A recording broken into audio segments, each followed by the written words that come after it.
ప్రతిష్టాత్మకంగా నిర్మిస్తున్న పోలవరం ప్రాజెక్టులో నీటిని తోడాల్సిందే. నీటిని బయటకు తోడడం ఏంటి? ఈ సీజన్లో కనీసం 4 టీఎంసీల నుంచి గరిష్టంగా 15 టీఎంసీల నీటిని తోడారు. ఆశ్చర్యంగా లేదు? అంత నీటిని 8 కాలంలో మెగా ఇంజనీరింగ్ సంస్థ తోడిందంటే ఎందుకు ఇంత నీటిని బయటకు పంపింగ్ చేయటం?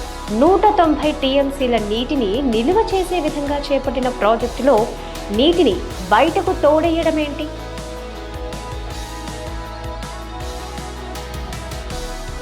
ఎస్, నిజమే, మీరు విన్నది వాస్తవమే. అయితే అది నిర్మాణ సమయంలో మాత్రమే. అందులోనూ గ్యాప్ 2 ప్రాంతంలో, ముఖ్యంగా డయాఫ్రమ్ వాల్ నిర్మిస్తున్న ప్రాంతంలో నీటిని తోడాల్సిందే.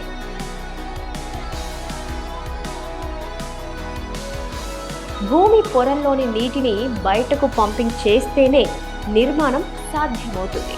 అందుకోసం పోలవరం నుంచి నీటిని తోడే పని జలయజ్ఞంలాగా సాగుతోంది.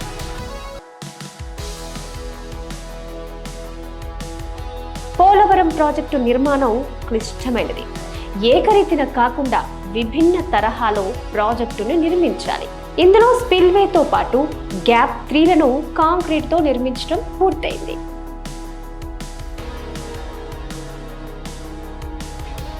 మిగిలిన ప్రాంతం అంటే గ్యాప్ 2, గ్యాప్ 1లను ఎర్త్కమ్ రాక్ ఫిల్ డ్యామ్ గా నిర్మించాలి.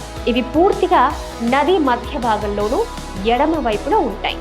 నదీ భాగంలో పనులు చేపట్టేప్పుడు వర్క్ ఏరియా అంటే పని జరిగే ప్రాంతంలో ఎటువంటి నీటి ప్రవాహం లేదా ఊట ఉండకూడదు. అందుకోసం గ్యాప్ 2, గ్యాప్ 1 ప్రాంతాలకు ఎగువ దిగువ ప్రాంతాల్లో కాపర్ డ్యామ్లు నిర్మించారు. ఇవి తాత్కాలికమే అయినప్పటికీ నీటి ప్రవాహాన్ని అడ్డుకునే విధంగా పటిష్టంగా ఉండాలి.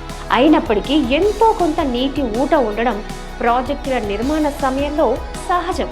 అందులో గోదావరిలో, మరీ ముఖ్యంగా పోలవరం నిర్మాణ ప్రాంతంలో భూగర్భంలో ఇసుక ఎక్కువ ఉండడం వల్ల నీటి ఊట అధికంగా ఉంటుంది.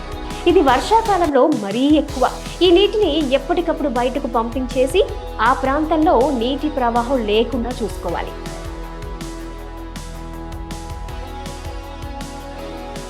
ఎగువ దిగువ కాపర్ డ్యాంల నిర్మాణాలు పూర్తయినప్పటి నుంచి పనిచేసే ప్రాంతంలో నీరు లేకుండా పంపింగ్ మోటార్లు ఏర్పాటు చేసి నీటిని మెగా ఇంజనీరింగ్ సంస్థ తోడుతూనే ఉంది.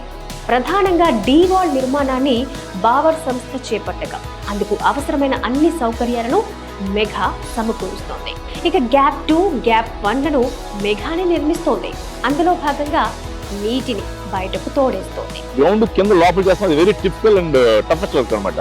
ఆ వర్క్ ఫినిష్ చేయాలంటే వాటర్ ఉండకూడదు అంటే దానికి తగ్గట్టు మనకు సపోజ్ మనకేంటి, మన రోజున ఒక 10,000 హార్స్ పంపులు ఉంటే డీవాటరింగ్ చేయగలం అని చెప్పి ఒక ప్లానింగ్, ఒక క్యాలిక్యులేషన్ ఉన్నది. సో మనం ఏం చేస్తాం, 10,000 కాదు కదా, మా మేలు ఉందంటే అలా కాదు, నువ్వు excess because nobody can forecast regarding that seepage and all.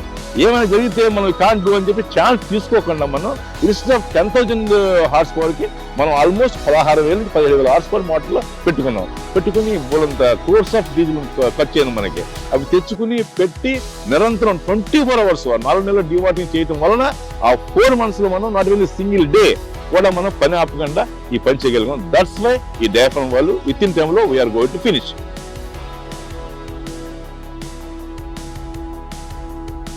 ఈ సీజన్లో అంటే గత ఏడాది జూన్ నుంచి ఇప్పటి వరకు ఈ నీటిని బయటకు పంపింగ్ చేసే పని నిరంతరాయంగా రాత్రిళ్ళు పగలు కొనసాగుతూనే ఉంది. ఇందుకోసం డీజిల్ పంపింగ్ మోటార్లు ఏర్పాటు చేశారు. ఎంత పెద్ద సంఖ్యలో అవి ఉన్నాయో తెలుసుకుంటే ఆశ్చర్యపోతాం. మొత్తం 174 పంపులను లోయర్ కాపర్ డ్యామ్ వద్ద ఏర్పాటు చేస్తే అందులో ఒక్కొక్కటి 88 హార్స్ పవర్ కలిగినవి 104 పంపులు. ఒక్కోటి 68.5 HP సామర్థ్యం కలిగినవి 70 పంపులు. నీటి ఊట పరిస్థితులను బట్టి మారుతూ ఉంటుంది.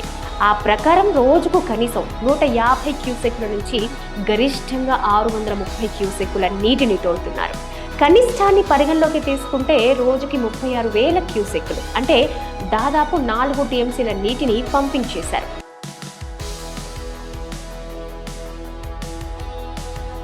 8 నెలల కాలంలో గరిష్టాన్ని అంటే 630 క్యూసెక్కులు పరిగణలోకి తీసుకుంటే 151,200 క్యూసెక్కులు అనగా దాదాపు 15 టీఎంసీల నీటిని 8 నెలల కాలంలో తోడారు. దీనికి సరాసరి తీసుకుంటే 8 టీఎంసీల నీటిని పంపించేశారు.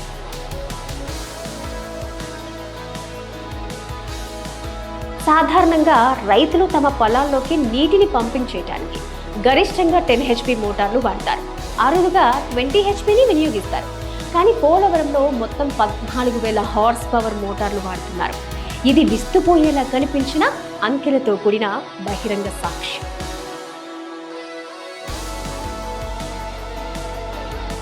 ఒక టీఎంసీ నీటితో వర్షాధార లేదా ఆరుతడి పంటలకైతే కనీసం 20,000 ఎకరాలు సాగు చేయొచ్చు. 8 టీఎంసీ సరాసరిన పంప్ చేశారనుకుంటే ఎంత లేదనుకున్నా 1,50,000 ఎకరాల భూమి సాగులోకి వస్తుంది. దీన్ని బట్టి ఎంత పెద్ద పరిమాణంలో నీటిని తోడారో అర్థం చేసుకోవచ్చు.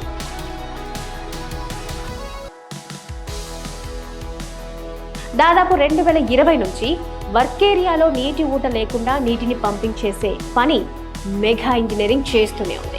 కానీ ఈ ఏడాది 8 నెలల కాలాన్ని పరిగణలోకి తీసుకుంటే సరాసరిన 8 టీఎంసీలు పంపింగ్ చేశారు. అంటే హైదరాబాద్ నగర వాసుల తాగునీటి అవసరాలు తీర్చేంత నీరు అని ఒక నీటిపారుదల పంపింగ్ కేంద్రంతో పోల్చి చూద్దాం.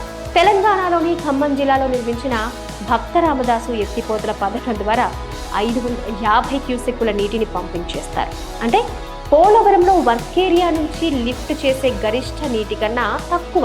ఈ పథకంలో 5.5 టీఎంసీల నీటిని ఏడాదిలో ఆయకట్టుకు పంపింగ్ చేస్తున్నారు.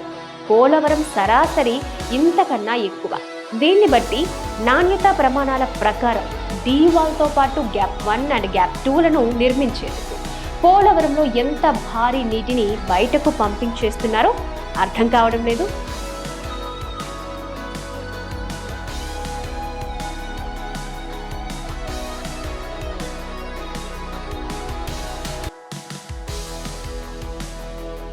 ఒక టీఎంసీ నీటితో వర్షాధార లేదా ఆరుతడి పంటలకైతే కనీసం 20,000 ఎకరాలు సాగు చేయొచ్చు. 8 టీఎంసీ సరాసరిన పంప్ చేశారనుకుంటే ఎంత లేదనుకున్నా 1,50,000 ఎకరాల భూమి సాగులోకి వస్తుంది.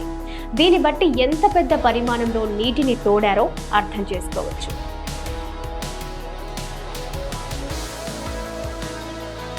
దాదాపు 2020 నుంచి వర్క్ ఏరియాలో నీటి ఊట లేకుండా నీటిని పంపింగ్ చేసే పని మెగా ఇంజనీరింగ్ చేస్తూనే ఉంది. కానీ ఈ ఏడాది 8 నెలల కాలాన్ని పరిగణలోకి తీసుకుంటే సరాసరిన 8 టీఎంసీలు పంపింగ్ చేశారు. అంటే హైదరాబాద్ నగర వాసుల తాగునీటి అవసరాలు తీర్చేంత నీరు అని ఒక నీటిపారుదల పంపింగ్ కేంద్రంతో పోల్చి చూద్దాం. తెలంగాణలోని ఖమ్మం జిల్లాలో నిర్మించిన భక్త రామదాసు ఎత్తిపోతల పథకం ద్వారా 550 క్యూసెక్కుల నీటిని పంపింగ్ చేస్తారు. అంటే పోలవరంలో వర్క్ ఏరియా నుంచి లిఫ్ట్ చేసే గరిష్ట నీటి కన్నా తక్కువ. ఈ పథకంలో 5.5 టీఎంసీల నీటిని ఏడాదిలో ఆయకట్టుకు పంపింగ్ చేస్తున్నారు. పోలవరం సరాసరి ఇంతకన్నా ఎక్కువ. దీన్ని బట్టి నాణ్యతా ప్రమాణాల ప్రకారం డీవాల్తో పాటు గ్యాప్ 1 అండ్ గ్యాప్ 2లను నిర్మించేందుకు పోలవరంలో ఎంత భారీ నీటిని బయటకు పంపింగ్ చేస్తున్నారో అర్థం కావడం లేదు.